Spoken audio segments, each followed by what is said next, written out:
This is the untold story of a town within a town, a scene within a scene, and our outcasts and the most unlikely anti-heroes became the enablers and the pioneers of a cultural revolution, which infiltrated the mainstream a decade ago, while the current protagonists, more likely than not, have no idea about their true cultural inheritance. Like every good 80s coming-of-age story, this story features main actors, the supporting cast, extras, props, costume design, a soundtrack. Of course, the soundtrack of our life.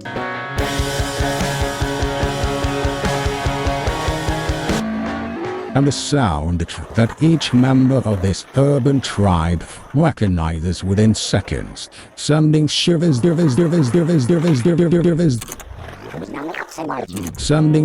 down their spines, either because it reminds them of a youth gone by or of the excruciating pain they felt when they tore their ankle for the first time, or for the second, for the first time, or for the second, and the third time, and all the scars it left. It portrays that aesthetic, that way of life. It's a story of broken hearts, of broken dreams, and broken bones. A lot of broken bones, and a Bones Brigade, and Powell, and Terrata, and Santa Cruz, Santa Monica Airlines, and Santa Barbara. Yes, our hellish Wabble. And California dreaming and skating California instead of Skéiteng Kälifornia. All of the actors could tell a story of their own if you zoom in on them and the sheer vastness of their existences. Unbeknownst to them, all their stories, interlinked and intertwined, ... We chose to focus on tiny bits and pieces, to connect the dots, and moments within moments, and instants and moments and instants of our cast and crew and their accessories, in inertia and inertia, nature vivant and nature morte. So this exhibition, if that even is a definition for what this is, barely scratches the surface. It's incomplete and superficial. It's unacademic and curated. Decoration, merely decoration. It's a cheat and it's a lie. The collage, the potpourri of inaccurate subjective anecdotes of anti-facts and antiquated artifacts with artificial monetary value conferred by the hunters and the gatherers. It's an ebb and it's a flood, and waves upon waves and waves upon concrete waves. It's challenging adversity and falling and getting up, and falling and failing and getting up and falling yet again. It's only just impressions and quick facts. An overview that may or may not inspire you to dig deeper and to do your own research about the fathers, their forefathers, and their sons, and so on and so on. But what about our daughters? What about the mothers?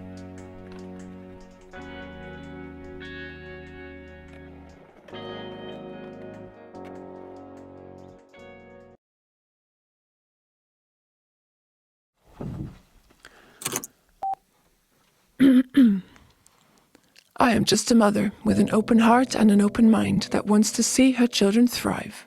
I want to spoil them. I want them to have all the things I never had. I am just a mother. I fought all the battles, and believe you me, battles they were. I have weathered several storms, setbacks and diseases, and I prevailed, because that's what a mother does. Mother, I gave them a home with an open door and an open mind.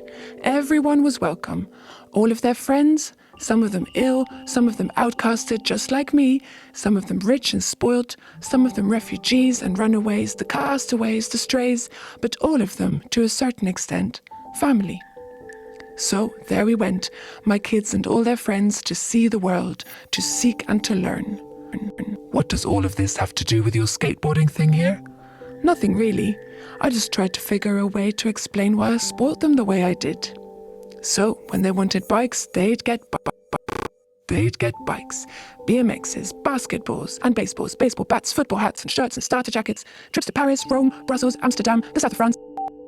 And in between, I'd take them to the village I came from, in the friendly dictator Slavia, for all of us to understand that we don't own anything. We're not entitled to anything. The world doesn't owe us a single thing. And whilst we should never forget where we came from, it shouldn't hold us back from heading right to where we believe we belong. You have to work for it, Is what I taught them. You have to work towards it, to believe in it. And maybe one day you too can take your kids to LA, New York and San Francisco, Las Vegas, New Orleans or Orlando. And in every city street, in every corner of every town we ever traveled as a family, the kids' eyes on the lookout for a surf or skate shop and the new culture that swashed over from the so-called promised land. I loved it too, I must admit, the promise of freedom, the aesthetics, the designs, California too. Oh, California. So we stopped over at Picross Time, Hawaii Surf, Funhouse, Skates on Height. We called Tito Skates, jawohl, Tito Skates, and ordered decks and trucks and wheels and rails and tails and nose guards and shorts and shirts and stickers. Natas, the Ripper, Tony and Mark, Klaus and Mike and Christian and Mom. All of them family to a certain extent. Did I remember all of these names? I sure didn't. I am dead. But look at what's left. It's on display.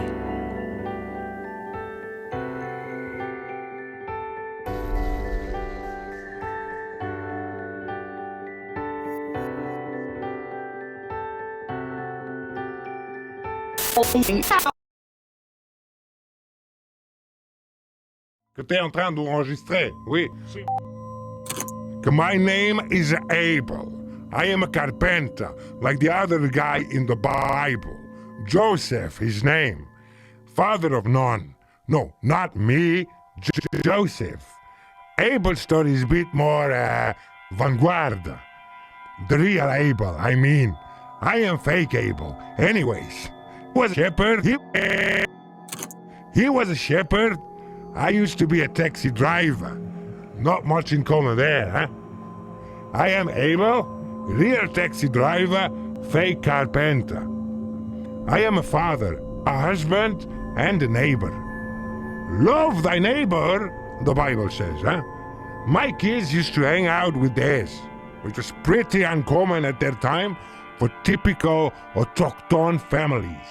Well, the lady of the house didn't come across as native, and I soon figured that she was estranged, and she was a stranger in a strange land as much as I was, huh? We lived right up a main street, up to the left, by the park. That's where I first see these kids on their useless wooden toys.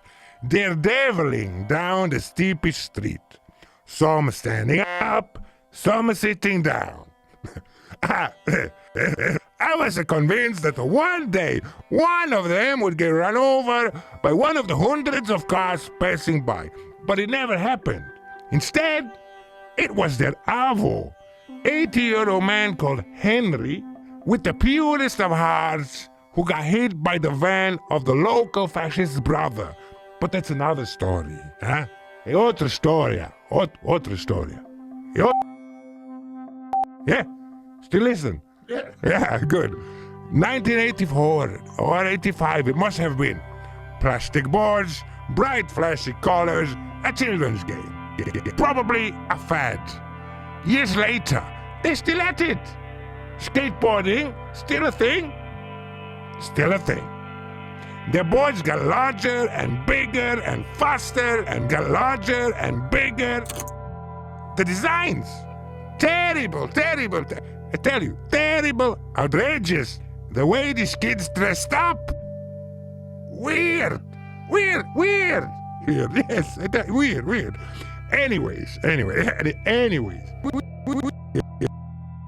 One bright sunny day, one of these youngsters dares asking me to build the ramp with the help of a copy of a picture, with the help of a copy of a picture in a magazine. No plan, no problem. What?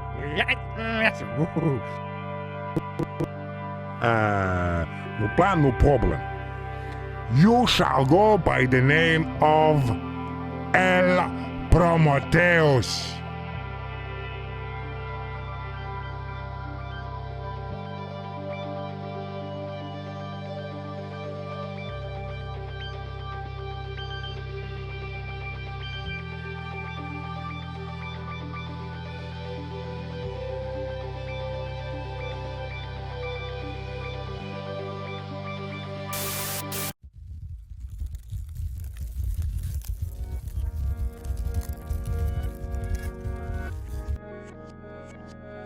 Found within the confines of this museum are Stanners Naturhammer.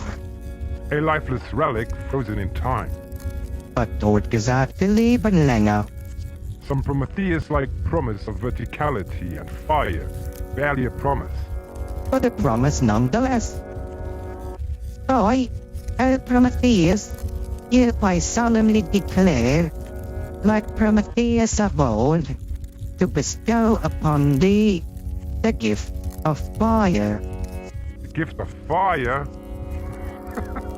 I like to proclaim I was their first love, l'objet du désir, the original sin. But we both know someone existed before me, and someone will follow in my wake. I was just momentary infatuation. I promise, a mere whisper in the wind. You were loved and adored. Loved and adorned. Just like them. Perfectly imperfect. Just like them. I harbor no resentment, no grudges. You broke my heart, I broke your bones. We're not that different after all, Thomas. Both of us. Masters in the art of empty promises.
I am Thomas, the skater and the son. Always the son. Like all the other protagonists, I don't really exist. Even though I am largely inspired by real-life characters, none of this is really mine. Not the ideas, not the designs, not the money that got spent on it. All of it appropriation. Cultural appropriation. I, like my character, am largely inspired by what was happening all around me in the mid-80s. I was 8 when BMX kicked in, then skateboarding, and with it music, photography, film, and all the other art forms to which I would later dedicate my life to. My first deck? Klaus Mini, melting clocks. The design stuck with me forever. I discovered Dali through Jim Phillips' reinterpretation of the persistence of memory, and Dali also stuck with me forever, on the same level as Jim, Sean, BCJ, and all his peers. I wasn't the best of skaters, regular Mongo, too fearful and stiff, also too weak probably. But I must say that when I first set foot on our self-built mini ramp at the back of the skate cellar in Washington, D.C., it felt like I found my first true calling in life. No, actually I'm not talking about Al Prometheus, around which this whole farce of an exhibition is centered. I think it will get all of the attention she may or may not deserve, so that I don't really need to elaborate any further. I commissioned the ramp, Abel built it, period.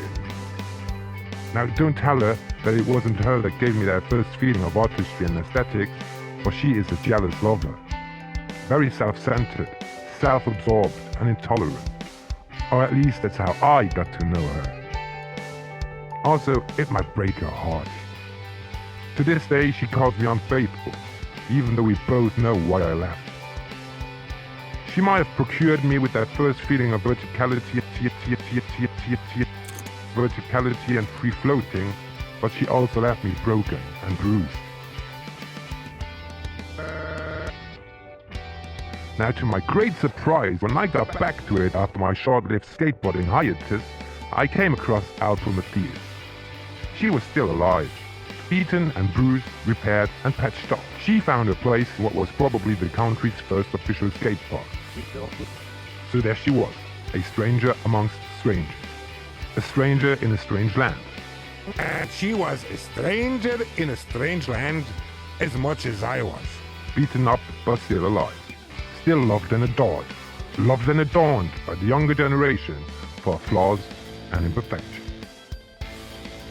I do believe we celebrated some sort of reconciliation that day. Then I took her out to the woods, set her afire, and walked away without ever looking back. You know what? To me, skateboarding was never about the best tricks and the coolest moves and looks, the newest decks and trucks and bearings. It was never about impressing the other, or about being too weak or too strong, or to have an imperfect stance or balance. None of the above. It was about that feeling of freedom, when the wheels were perfectly rolling on concrete or wood, the wind in your hair, the sun in your face, a Walkman playing the soundtrack of your life. Your life, a movie, and you, the main character. It was about all of the dreams associated with that. When I grow up, I'll be just like them, flying through the air, not caring about the landing, riding down to the sea, living my best life, far away in a better place, where I can be myself and start anew. Skating Kälifornia instead of Skating Kälifornia.